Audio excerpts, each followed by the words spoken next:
Hello, everyone. I'm Anthony Gallegos alongside IGN's reviews editor Dan Stapleton, Ahoy, hoy. and we are doing a Port Authority, at least the video companion to the written piece that you guys should all read for Dead Rising Riptide. And this is a new zombie game that just came out. It is pretty much the same game as the original Dead Island. So says Greg Miller, who has played a lot more than I have. But you can read the review, which is also on IGN right now. Yeah. So let's start off with the PC system requirements, which they recommend a Core 2 Duo 2.66 gigahertz, which is kind of ancient. That's like a 6-year-old processor. Yeah. They require 1 gigabyte of RAM. Think you can swing that? Oh, yeah. 1 gigabyte. Wow. Yeah. I mean, I guess, again, this is a console made to run on 7-year-old console hardware. Right. They do recommend 4 gigs of RAM. Okay. So you can get some use out of that. Hard disk space is 7 gigs. And the video card, they require a Radeon HD 2600 XT and a GeForce 8600 GT. Wow. Yeah, again, like 6-year-old hardware. They recommend the recommendations aren't much better. They're recommending a Radeon HD 3870 or a GeForce 9600 GT. So that's some old hardware. On my machine at home, I've got a GTX 570. I get over 100 frames per second, like steadily. Okay. It's not going to tax your system, and that's running at 1080p with everything maxed out. Well, it's very dark in here. I apologize. It'll be hard for you guys to see things for just a second. There is a flashlight. Okay. So let's talk about the DRM a little bit. The DRM is Steam. Yeah. Which is about as nice of a DRM as you can hope to get, honestly, these days. Well, I mean, there's still GOG. I mean, there's okay. Yes, there are DM-free games. Yeah, games, there's The Witcher 3 to look forward to, or The Witcher 2 to play. It's not that it is a very co-op focused game. So you're probably mostly going to be playing it online anyway, unless you're playing solo, like we are now. But you can play solo in offline mode. The graphic settings. Why don't you hop into that? Yeah. All right. So they're all kind of grayed out here because we are in game, and it's going to not let us do much. But there are high, medium, and low settings for texture quality, foliage quality, and effects quality. The shadow and shadow map size only have 2 options. It's really not that dramatic a difference. No. Yeah, I mean, it's mostly just are you going to get a little bit better aliasing and a little bit better sharpness. Right. But as you pointed out in the written part, it is nice that there's no frame rate limiter. Right. So. Well, I guess VSync technically is kind of a frame rate limiter. That's true, but you can turn it off. Yeah, there is no frame rate cap. Yeah. So like I said, I was getting over 100 frames per second. So that's a good sign. So there's a separate menu for gamma, which is you only need to do that once unless you want to cheat and crank things way up so you can see in the dark. I only have it turned up right now for the sake of capture. Sometimes capture comes across a little dark. But also, yes. You're a cheater. Also, I'm a horrible cheater. Go back to video. Okay.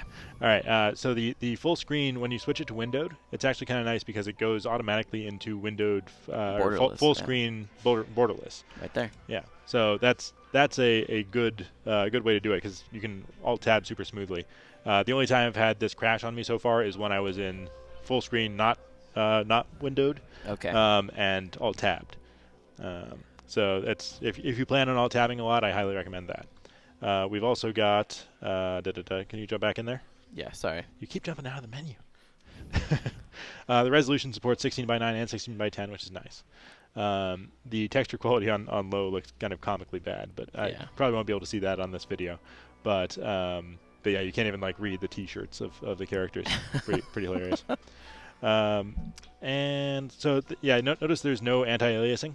Yeah. That's kind of an embarrassing lack of feature there. And some video card drivers let you turn that on, and some games you can force it on in your video card control panel. So it might be worth trying, but this is a pretty jaggy game. Sure. There's also no fancy lighting effects, no DX10, DX11 stuff. Yeah, you're not going to mess around with the ambient occlusion or anything like that. Right, and there is no field of view slider, which is kind of a drag. But this is a game you may be playing with a gamepad from the couch. Who knows? Yeah. And in big picture mode.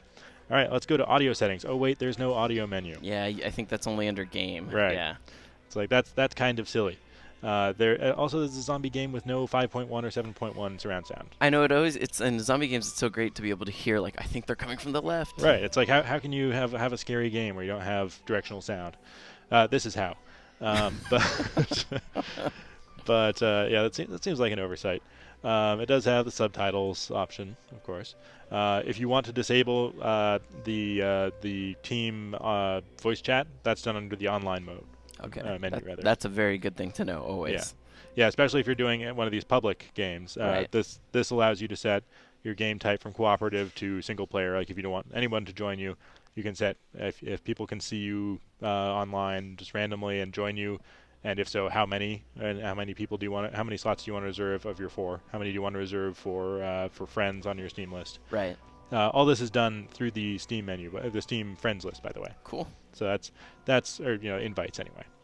That's I prefer really that. nice Steam things. invites is really it's such a nice system. Yeah, I hate when people build their own invite system these days. It's terrible.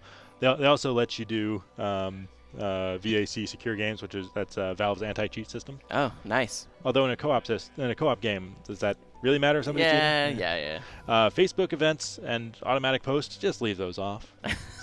Your friends will hate you if you turn them That's very true. Right. So let's go to controls. Pretty typical stuff here. You can switch to a gamepad mode. It actually has some decent options there for the gamepad. If you go up to configuration, switch over there. There you go. There's a southpaw preset. Southpaw, you don't see that often. Right. And you still can't reconfigure the buttons to whatever you want, but close enough. But yeah, we don't want that. No, we don't. And they do have the separate flight control scheme, which is nice.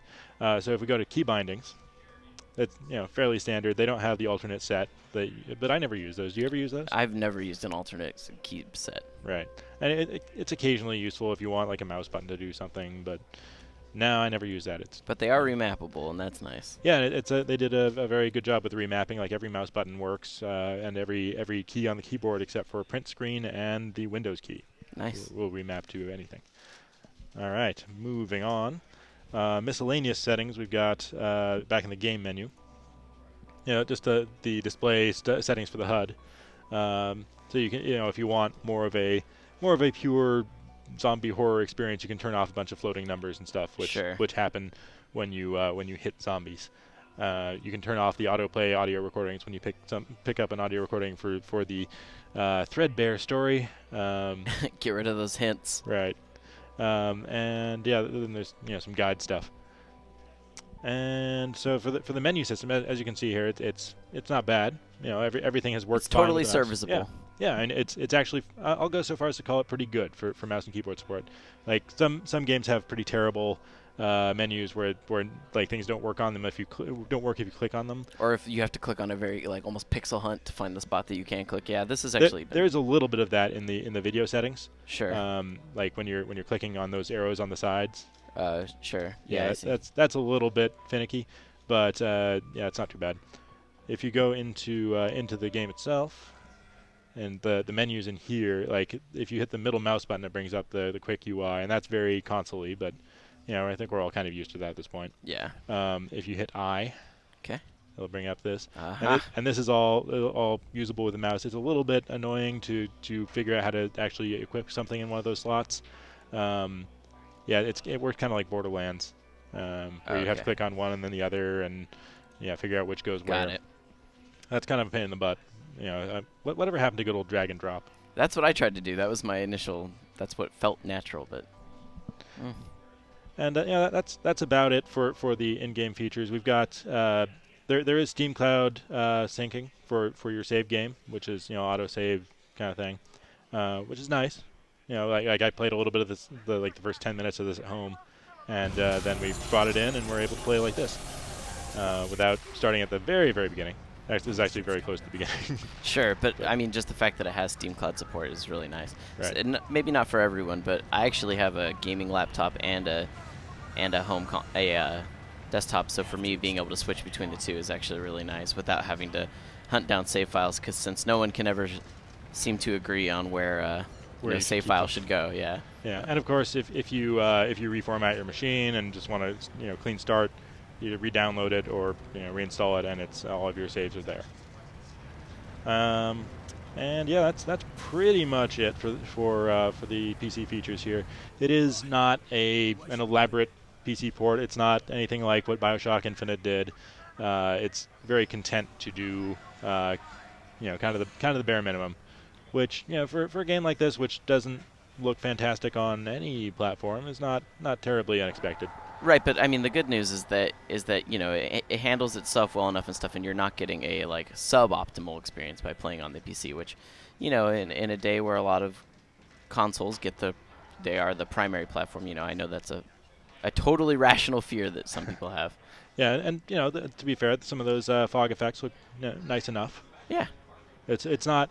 I won't call it an ugly game. No. I certainly wouldn't either. And actually, that as bad as the it is not to have the surround sound option, I am enjoying actually the audio effects in this game. So yeah, if you guys have any more questions about how this performs on PC, we'll be happy to help you out in the comments. Yes, and for a lot more on Dead Island Riptide and everything zombies, really, we'll surely be doing a lot more right here on IGN.